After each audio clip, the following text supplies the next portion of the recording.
lutter contre le sexisme au travail, ce n'est pas une mince affaire. C'est une question difficile, complexe, où il faut d'abord savoir repérer, savoir nommer correctement, savoir réagir et savoir aussi prévenir. C'est une question qui met en jeu de nombreux acteurs et actrices dans l'entreprise et dans les collectivités aussi, bien sûr. Et ça en fait une question qui est une question d'organisation et de structure de l'entreprise où chacun et chacune doit et peut jouer un rôle. Quand j'interviens sur cette question, je commence par une petite activité, un petit jeu qu'on fait parfois dans le couloir ou dehors, qui est assez vivant, qui s'appelle un débat mouvant, où je dis une blague sexiste au travail, c'est pas grave en fait, c'est juste de l'humour, c'est pour mettre une bonne ambiance. Et à chaque fois, les personnes ne savent pas trop bien où se situer. Et donc après, dans la journée, on reprend bien sûr tout ce qui a été dit dans ce débat mouvant. La première chose qu'on observe, c'est qu'il y a une confusion entre les termes. On ne sait pas bien de quoi on parle. Et puis, il y a différentes autres confusions qui viennent renforcer ces confusions de termes, ce qui fait qu'on ne sait pas bien ce qu'on doit faire. Alors, sur les termes, pourquoi c'est important de savoir nommer correctement? D'abord, pour pouvoir, dans le cas d'une blague sexiste,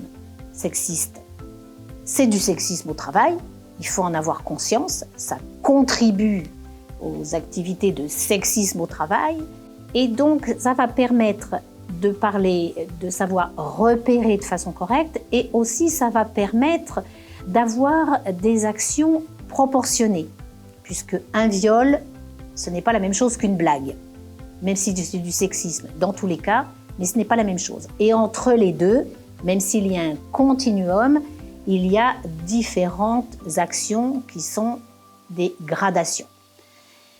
Et la confusion des termes, elle ne permet pas d'agir correctement. Donc la première chose que nous devons faire, et là j'encourage toutes les entreprises à former l'ensemble du personnel à ces questions, pour que tout le monde contribue à ce qu'il n'y ait plus de sexisme au travail, la formation est quelque chose de très important.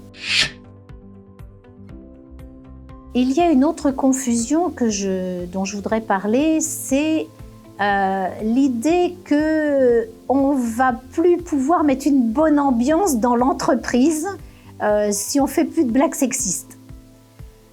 Quand il y a des blagues sexistes, il faut savoir que pour certaines personnes, cela altère de façon importante la façon d'être au travail. Et ça, il faut en prendre conscience. Ce n'est pas anodin pour beaucoup de femmes qui souffrent de ces blagues sexistes à répétition. Et c'est pas si facile que ça.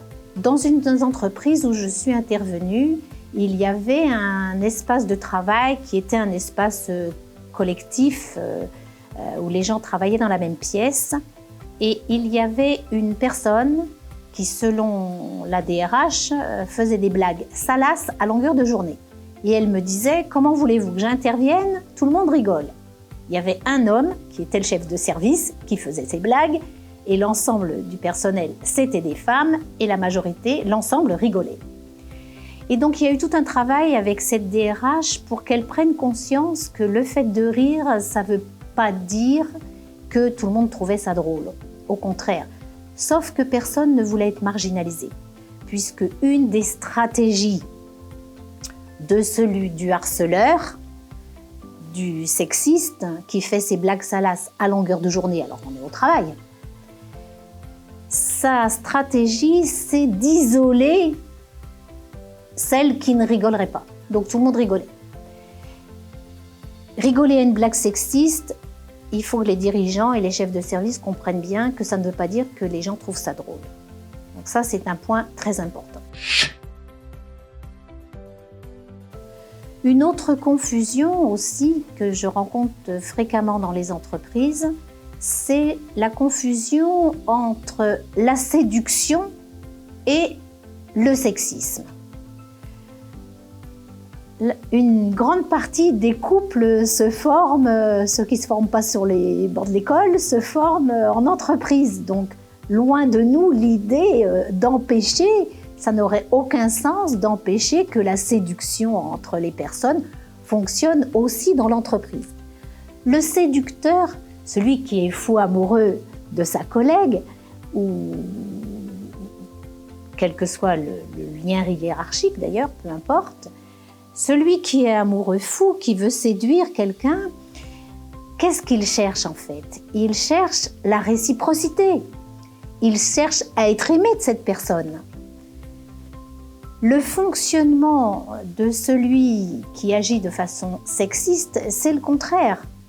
Il ne cherche pas la réciprocité, il ne cherche pas à être aimé de la personne. Au contraire, il cherche à l'humilier, à la diminuer, à l'isoler.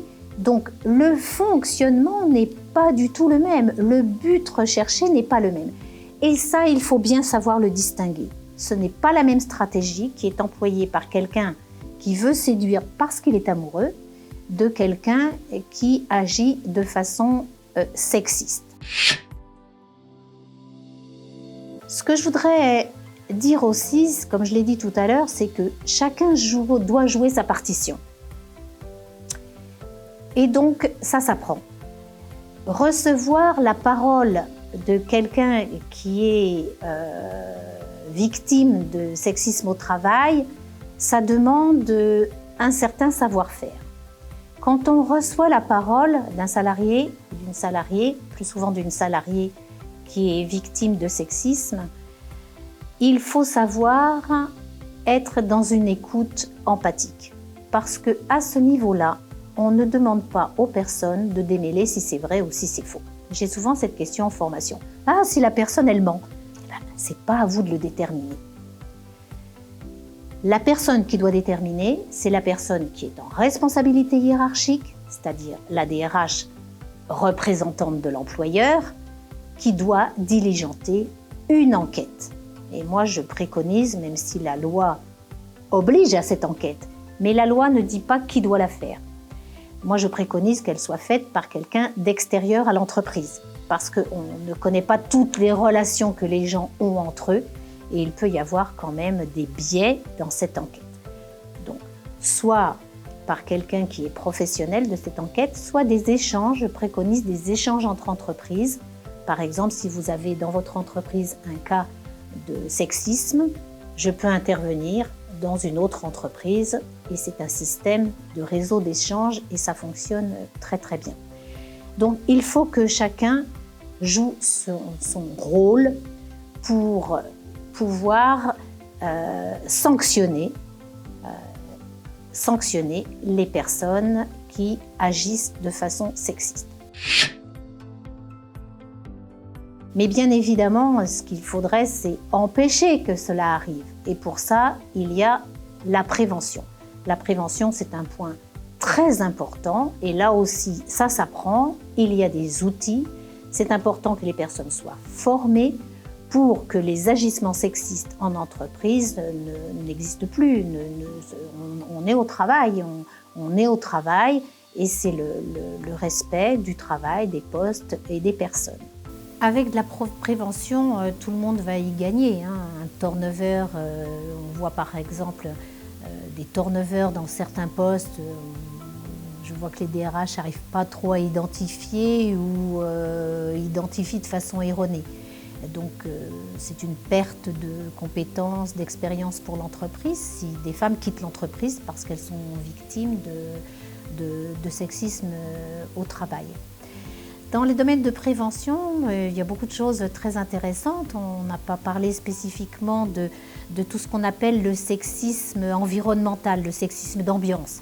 Vous savez, les calendriers où on met les femmes dénudées dans des positions qui ne sont pas forcément favorables et en tout cas qui n'ont rien à faire dans le monde du travail, ou des fonds d'écran, ou des bruitages, etc. J'ai accompagné une entreprise où il y avait eu le choix d'ouvrir, de faire tout un travail pour recruter sans discriminer les femmes. Avec l'arrivée assez massive de femmes, il y a eu toute une réflexion pour dire comment on va faire pour accueillir le mieux possible ces femmes et comment on va essayer d'éviter, tout type de sexisme.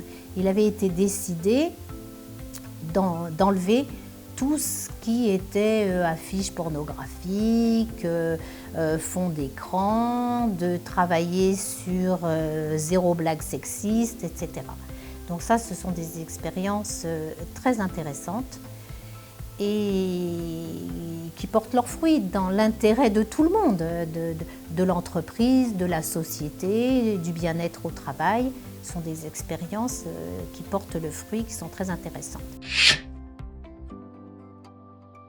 Et bien entendu, il faut que tous les actes sexistes soient sanctionnés de façon proportionnée et sévère.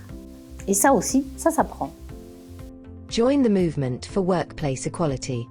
Use the Penelope Toolkit and make a difference today.